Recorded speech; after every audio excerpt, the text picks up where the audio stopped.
So Arsenal fans got a draw when it looked as if they were going to walk off the pitch last night, having lost 3 points. They didn't. It was a point apiece. But at the end of the day, Arsenal fans still with a lot of pondering to do. So too has Mikel Arteta. So let's help raise your mood this lunchtime, because a new film is set to hit the cinemas in November. And this is it. It is Arsene Wenger, Invincible. And what does it do? I'll tell you what. It details the achievements of Wenger in football, with a particular focus, of course, on the season you went unbeaten, 2003-2004. Some of the people in it, incredible names: Thierry Henry, Dennis Bergkamp and Sir Alex Ferguson. So it all comes down to Arsene Wenger, Invincible. Here's a taster. Destiny.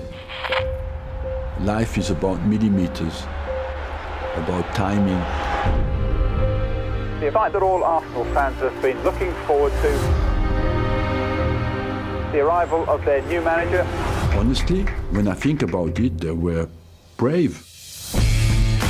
How much are the players looking forward to Arsene Wenger arriving? Who? Arsene Wenger's been in Japan. He's unaware of the demands of our game. I was not scared of anybody in football. Would you believe it? It was the start of it, the real start of it. I have the addiction gene. This desire of hating to lose makes you sometimes inhuman.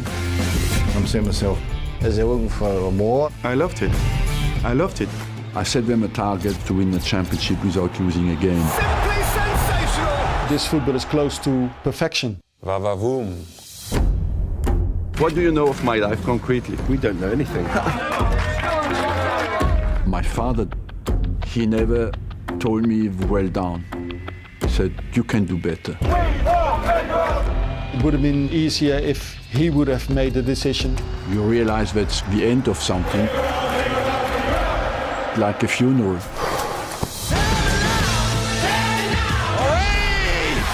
Arsene changed my life. When the manager is defending you, you will die for him. An entire league campaign without losing. The achievement stands above everything else.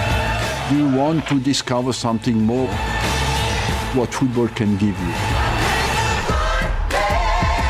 To transform it into art.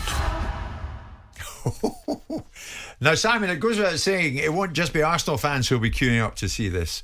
I think this is going to be special. 22 years in the job. People like Arsene Wenger, Sir Alex Ferguson, we say it often enough, but they will not come again, will they? Not for those periods of time. I doubt it. These were dynasties. Yeah, these were the exceptions that prove no rule. They were the timing. There was a timing of the Premier League, the timing of the ascent, the rebuilding of these football clubs, because obviously Ferguson was responsible for rebuilding Man United, and Wenger was responsible for changing Arsenal. George Graham put them back into a position where they were achieving things, but Arsene Wenger took them on a different direction and a different journey and built a better, more easy on the eye Arsenal. So it makes a fascinating insight, because it runs parallel to the ascent of the Premier League and this unique football that we have in this country. So it becomes a fascinating insight into how someone changed the, because when you see Arsene Wenger walk through the door and you look back on all these Premier League reruns on Sky, and you see these things, and you see this professorial individual come through that's been thin and no one knows who he is, and you hear Paul Merson saying, Arsene who? And then you see the change in Arsenal. And I, obviously, in 2000, when I went and bought players from Arsenal, some of the first players I bought, I went to London Colney and saw Wenger's regime and had to put blue bags over my feet when I was walking around the training ground, because that was the environment he wanted to create, with hydrotherapy pools and all this kind of stuff. So it will give football purists a real insight into a very influential figure in how football evolved in this country, and it will also see how people go out of favour, because I've no doubt they'll be showing the end of his time at Arsenal. Yeah. Just in the passing, what defines a dynasty to you? What defines a dynasty? Continued success, ultimately, dominance, continued representation, a set of ideas and outlooks that sort of supersede everyone else's. So a dynasty isn't always, in football terms, about winning everything. It's about the influence that you have to bear.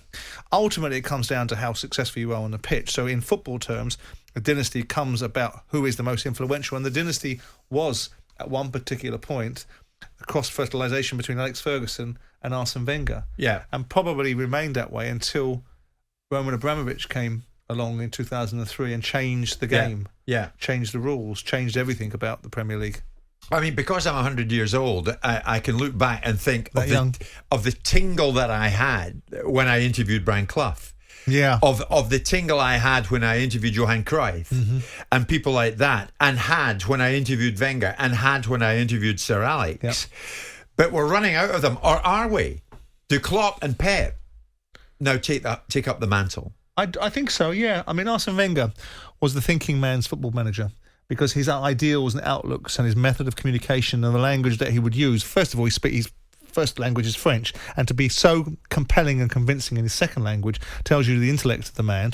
Also, he was not your archetypal football manager. He presented a different outlook, a different disposition. He didn't fall into the crowd. He didn't become sort of part and parcel of the establishment. He stood on his own. I thought towards the end he became a little bit of a caricature of himself. I felt that, when he started the idea of what was happening to him, and he perpetuated it at times, I thought that was him performing in his own pantomime. But I think he was a fascinatingly different character and challenged the thinking. And when you look back and the irritation and the discontent he created in people like Alex Ferguson, whose noses he got right up, and he changed people's thinking. So going to your point, Guardiola is a little bit like that. But he didn't come in from Grand Passate. He came in from Barcelona and Bayern Munich. So he came in as football royalty, as much as there is such a thing. So there was an acceptance, but there was this idea when he came in that he wasn't going to be able to superimpose the playing values that he had over Man City. The difference is and Man City fans are going to go all upset again. The difference is that he came into a club that's got unlimited resources. Arsenal didn't have unlimited resources. They still had constraints upon them to meet the financial obligations that football club had, and yet he still presided over a uniqueness of a football club at that time. Specifically, I think better than the Invincibles was the 97-98 side with Overmars and people of that nature. It's a good point Paul is making, one of many messages coming in. Do you think Sir Bob Paisley falls into this category? Bob Paisley, of course, at Liverpool. Bill Shankly does. And Shankly. Bill Shankly does. Shankly does. Dynasty.